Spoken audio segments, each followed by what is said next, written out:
Assalamualaikum warahmatullahi wabarakatuh. Alhamdulillahirrahmanirrahim. Selamat pagi, semangat pagi. Jumpa lagi dengan Bang RS. Kita lanjutkan praktikum Digital Image Processing menggunakan sisap di sesi kelima ini ya. Jadi memang sesi 5 ini sangat panjang. Saya bagi menjadi beberapa sesi.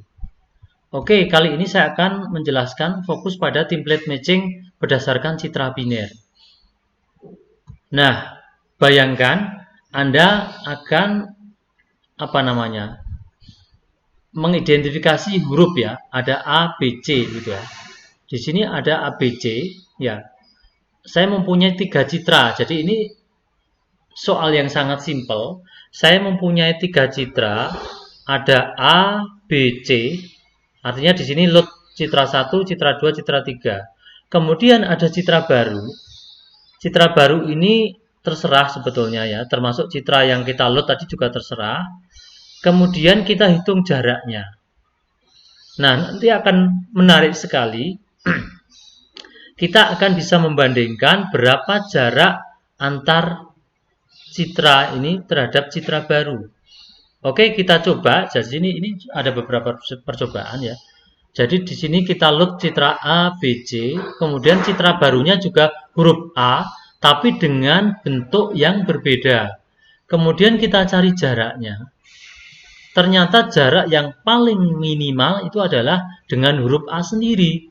Dia jaraknya 56,85, untuk B ini 57,6, untuk C 60. Jadi paling kecil adalah A dengan A.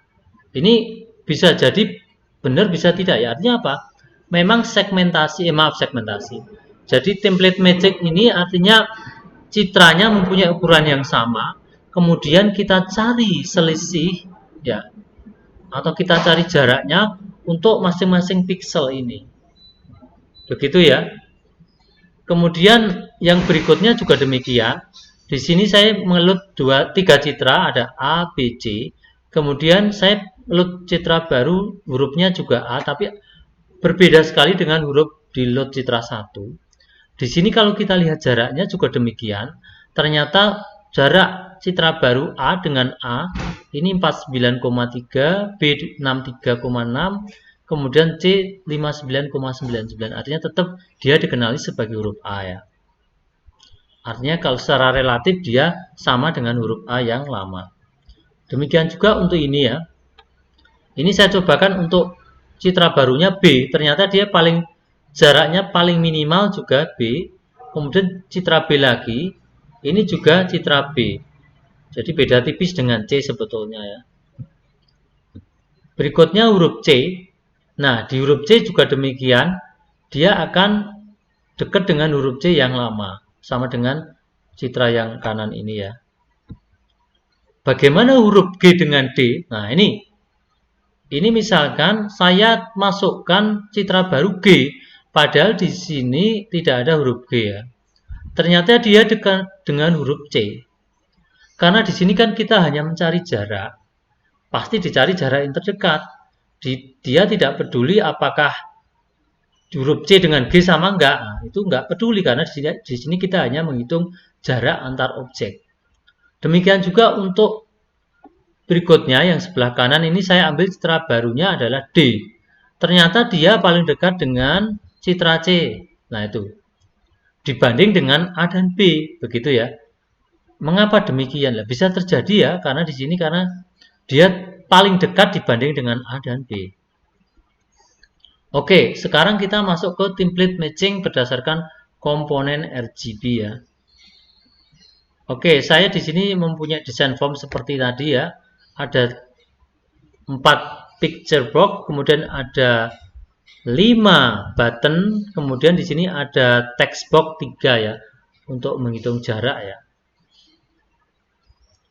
Nah, ini source code-nya. Oke, nanti Anda bisa belajar di sini ya. Jadi sebetulnya kita hanya mencari jarak. Mencari dengan rumus jarak ya.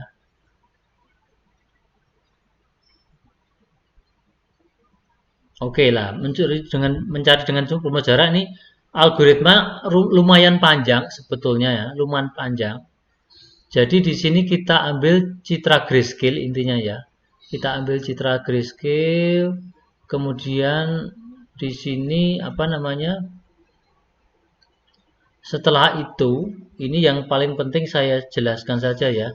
Dari ketiga komponen RGB tadi, nah ini kemudian kita cari jaraknya. Jarak itu kan jumlahan dari apa total jarak ya. Jadi jarak satu piksel dengan piksel yang lain kita total gitu ya, kita total. Akhirnya nanti ketemu kemudian kita simpan ya ke dalam text box 1, 2, dan 3. Intinya begitu sebetulnya. Nanti silahkan diikuti ya. Ketika Anda masih bingung bagaimana code-nya Pak, nanti saya kasih cuplikannya ya. Kalau di sini mungkin Anda sepintas kok langsung dihapus Pak lah itu. Atau nanti Anda apa di kanal YouTube-nya bisa Anda diamkan kan bisa ya. Dicoba saja, Anda nanti bisa mengembangkan ide-ide dasar ini ya. Nah, ini contoh saja yang paling mudah. Ketika saya mempunyai 3 buah apel, ada semangka, ada kiwi gitu ya.